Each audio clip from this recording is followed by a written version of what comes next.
سڵاو ڕێز هاوڕێیانی خۆشەویستم بینەرانی کەناڵی بریز ڕەسوول بەخێر بێنەوە لە هەر شوێنێکی سەرگۆی ئەو زەویەن بۆ ئەوەی زیاتر لەگەڵ بریز ڕەسوول ئاشنا بن بە هەموو ئەو زانست و زانیاریانەی کە مەبەستانە بیزانن بە تایبەتی بۆ قوتابیە ئازیزەکان بۆ ئەو کەسانەی کە خولیای تەواوکردنی خوێندنیان هەیە لە وڵاتی کەنەدا.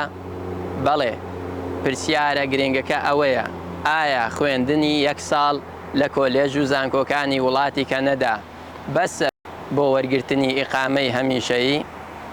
لەگەڵ بریز ڕەسوول تەواوی زانیاریەکان ببیستن سەبارەت بەو قوتابیە ئازیزانەی کە دەیانەوێتن تەنیا یەک ساڵ بخوێن و PGWP یەک ساڵ بەدەست بێنن بۆ ئەوەی ئیقامەی هەمیشەیی لە وڵاتی کەنەدا وەربگرن.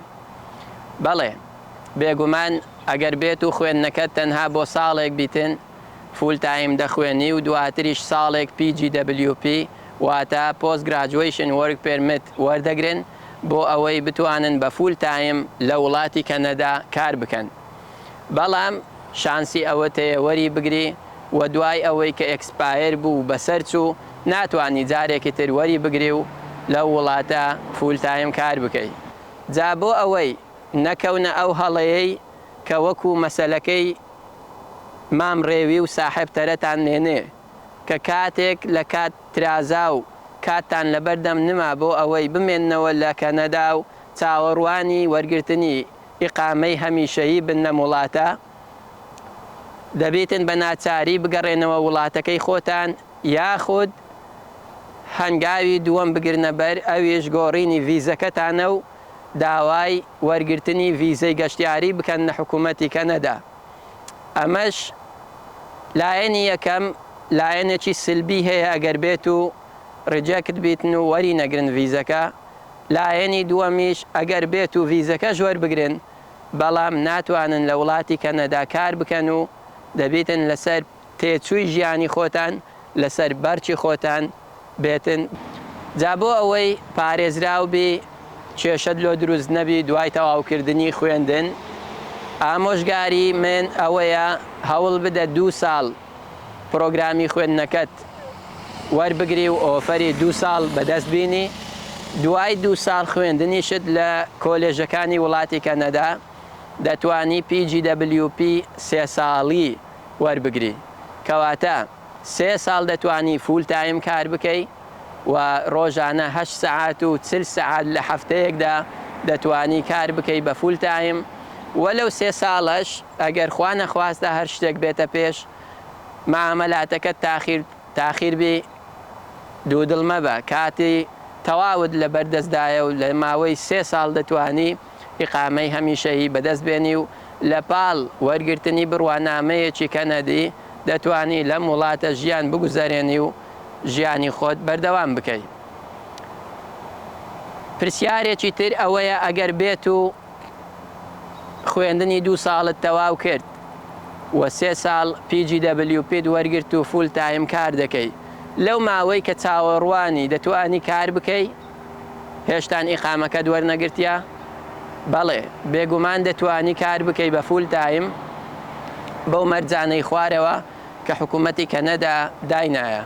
یەکێک لە مەرجەکان دەبێتن ستەدی پێرمت ڤاڵید بێتن و ئەکسپایر نەبووبی واتە ڕوخسەتی خوێندنت دەبێتن هێشتان کاتەکەی مابێتن و بەسەر نەچوو بیتن. خاڵی دووەم و مەرجی دووەم ئەوەیە دەبێتن ئەگەر بێ تۆ ئەو پرۆگرامە 2 ساڵیت کە هەڵبژاردبوو دەبێتن بە سەرکەوتووی خوێندنەکەت ئەنجام دابی. مەرجی سێیەم دەتوانی بە فول تایم کار بکەی ئەگەر بێت و پارت تایم ئەو 20 کاتژمێرەی کە هەتبوو لە ماوەی 2 ساڵ خوێندنت ئەگەر کارت نەکردبوو ئەو 20 سەعاتت بەکار نەینابوو دەتوانی تەعویزی بکەیەوە و دوای تەواوکردنی خوێندنەکەت دەتوانی بە فول تایم کار بکەی و تاوەکو ئیقامە هەمیشەیەکەت وەردەگری. Hello everyone, I am here today in Stanley Park in Vancouver City in British Columbia, Canada. So I would like to introduce one of the international students who came to Canada for studying, and she has planning to apply for getting permanent resident in Canada. I'll ask her some questions, and I hope you guys will get enough information to be more clear if you have planning to come to Canada as an international student. So, what's your name? My name is Zoe. Oh, nice to meet you. Nice to meet you. Where are you from? I originally from China. Wow. How long have you been in Canada?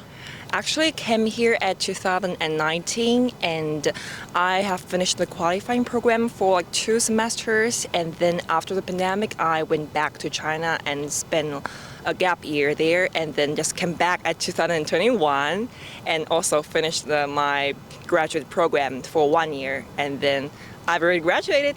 Congratulations for me. Congratulations. Yeah, that's cool actually. During pandemic, everybody was stuck at school and it was very difficult to continue studying because of Corona. So Corona, destroyed everything. But you are lucky that you continued your study and you graduated. Congratulations. So would you like to stay in Canada and then apply for permanent residency? Yes. Canada is a very beautiful country and I wanted to stay here and also apply for the permanent residency.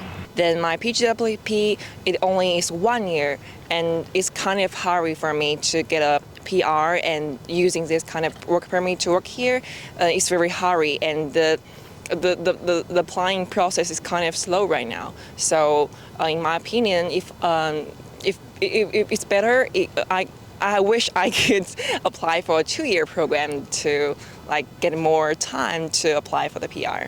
Yeah, actually, I believe if you have a letter of acceptance at college for 2 years studying, and then you have a chance to get 3 years PGWP. Am I right? Yes.